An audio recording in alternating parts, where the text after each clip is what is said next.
Today we're going to put the trusty Makita 18V palm router up against the Milwaukee equivalent. So of course it comes with the tool, the dust port dealie, pretty standard fence, a couple of wrenches for putting your bits in. That's a nice thick bit of steel on that one, although they may be a little bit short.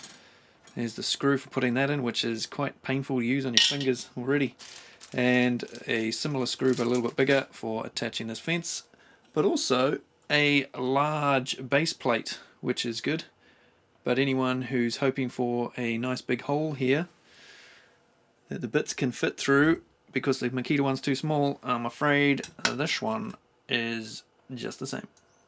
But on the tool here, we're looking like we've got a bit more space. So basically, if you want to use a template guide, you'd use this bigger base plate.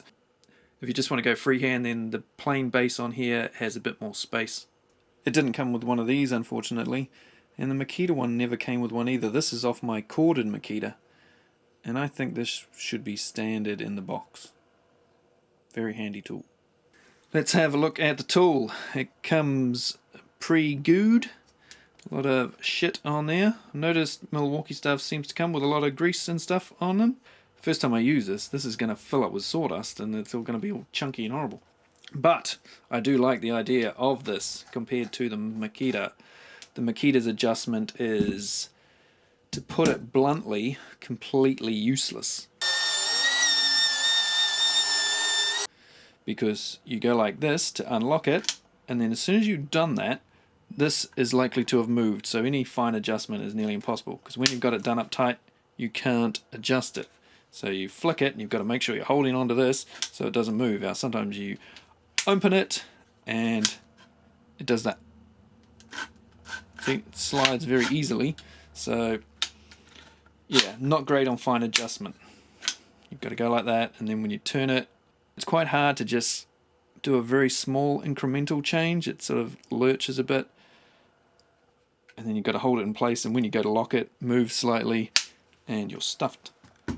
Whereas this looks to have a much nicer system. You have a button on the side here.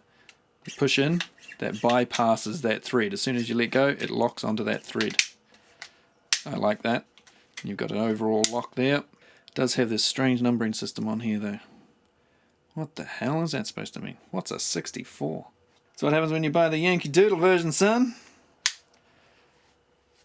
But yeah, I do like that, and I do like the fact that they're telling you here which way's up, which way's down, and you've got the mark there so that you can get nice, gentle, incremental changes. It's a good feature that hopefully the next Makita incarnation of the tool will have. So on-off switch is a rocker style switch underneath a very loose rubbery boot. So it's just on and off, not a two-stage system like the Makita one, the safety two-stage system, but it is recessed quite a long way back.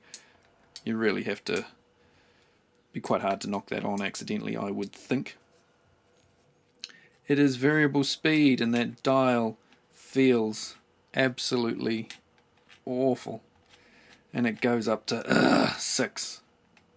Bit hard to know where the numbers are there, because the 1 starts over there, 6 ends up over there, so who knows where the number actually is. There's no marker on there. They did really well here, failed miserably there, and yeah, it just feels very crappy.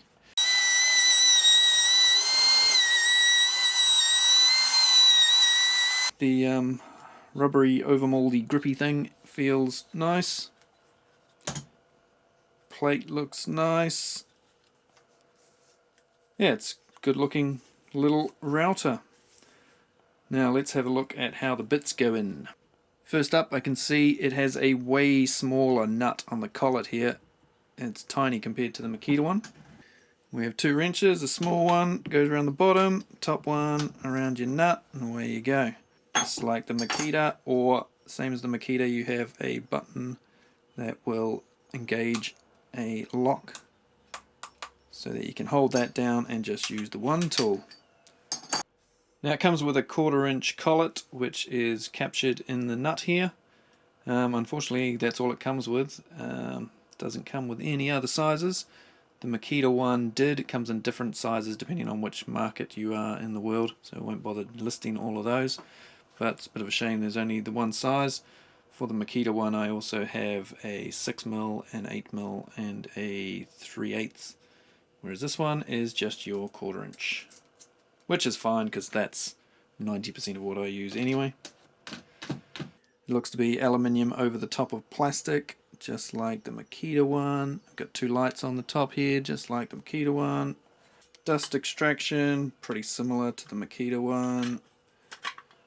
Clips in one side, annoying screw in the other. Just like the Makita one. 30 seconds to do up the screw. Painful little screw. Even though it doesn't worry me that much because I very rarely take that off. It's almost always on there. Right, well I have a small job to do and I may as well go and use this router to do it and test it out. I'm gonna cut some grooves. They're about 10mm wide or 3/8 of an inch, and I'll do them about 1/2 inch deep.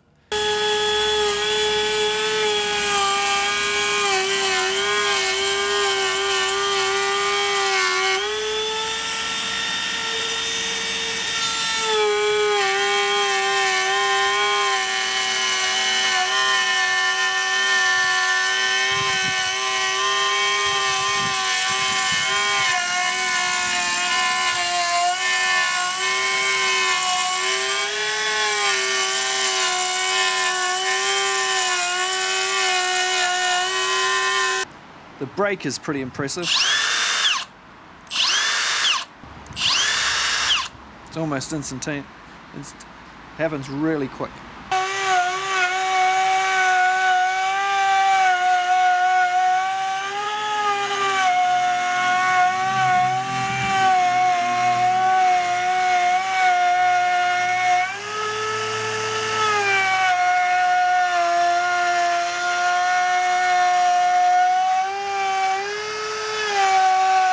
I couldn't find a teal coloured bit, but I got a blue one, but I did find a red one. Let's just test how quick these stop.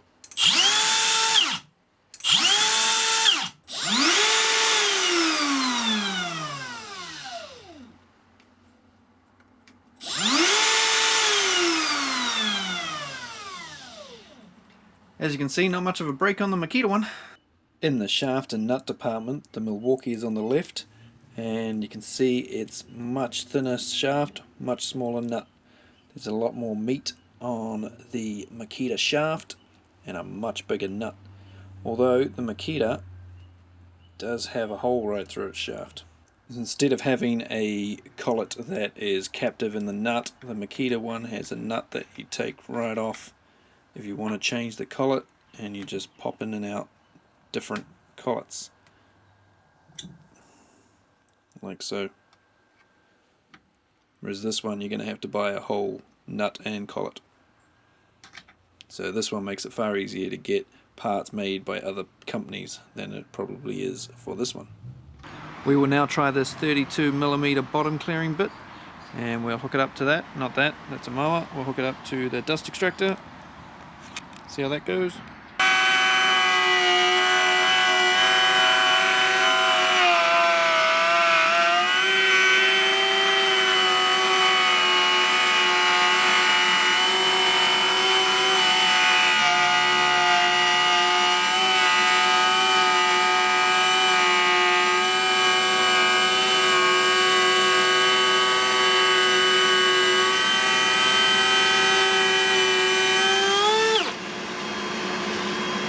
On the wrong way or something. It's doing absolutely nothing.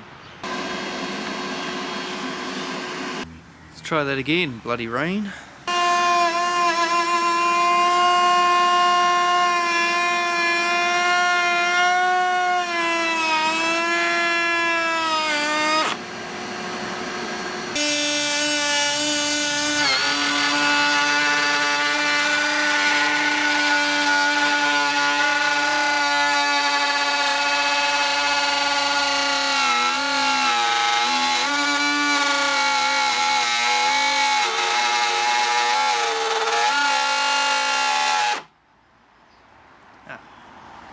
Let's install that one too.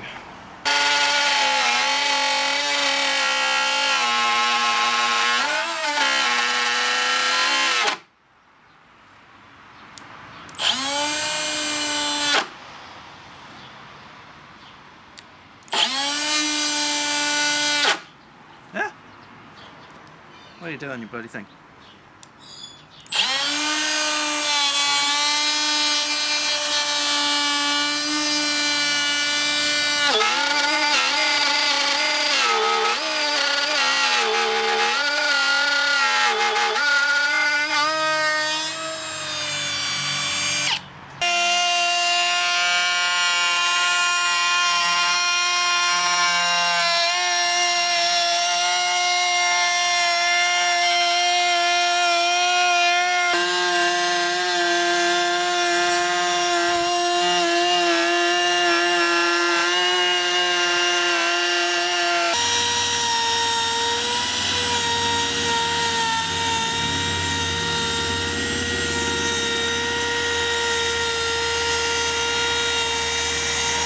Now if you've been watching some of the preceding footage and thought, man, he's pushing that too hard, the routers aren't designed for that, don't try and cut so deep in one pass.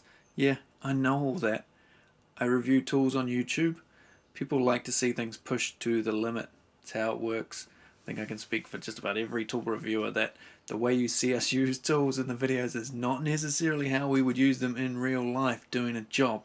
So I've been using this on pine, Vitex, that's a hardwood, from Solomon Islands, Amora from Indonesia, I think, and some ply, some MDF. Tried it on lots of things. I'm not sure how much of it's going to be in the footage because I've had some issues, which unfortunately I found out a bit too late. So I've done tons of testing with this one whole day. I was routing a lot of pine and some ply, and I ended up wiping that memory card, so I can't be bothered filming all that again. I thought this video would be out weeks ago, but basically it took a lot more testing than I thought. I really wanted to get to grips with the Milwaukee router just so I could evenly and fairly compare it to the Makita.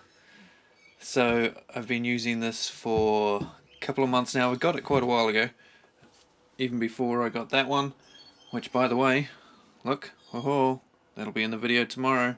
Check that out on builds and stuff. Up in the top corner there'll be a link to that channel. Yeah, so you'll see me get that out tomorrow. So how do I think these two routers compare with each other?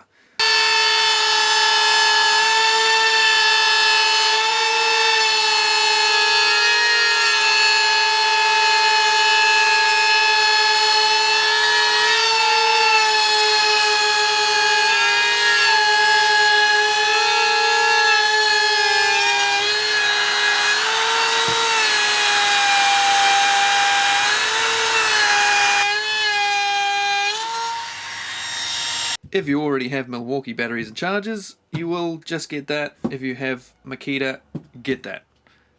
They're so close that there's no point in buying one over the other if you don't have to. But if you don't have any Milwaukee batteries or chargers, and you don't have any Makita ones, and you're starting out new and you just want a router, which one would I suggest you pick? Well, let's have a look at some of the slight differences here. The Makita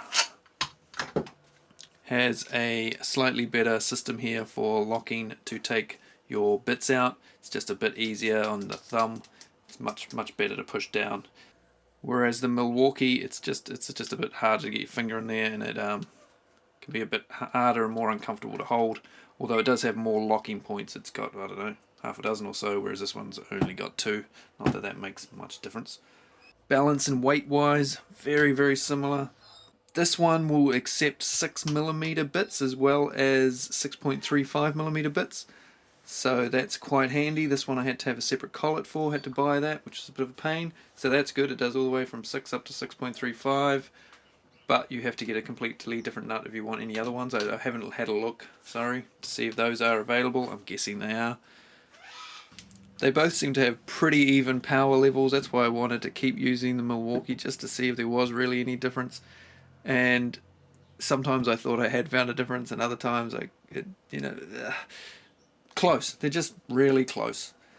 They both perform slightly better on one thing than the other occasionally, and so they're just very even. Dust extraction wise, at first I thought this was a pig, but they both once again have slightly different. This perform better on some things, this perform better on other bits. Different router shaped bits provide different dust patterns. It goes in different directions, and yeah. I prefer the safety switch system on the Makita to the Milwaukee with the button there, the rocker style switch.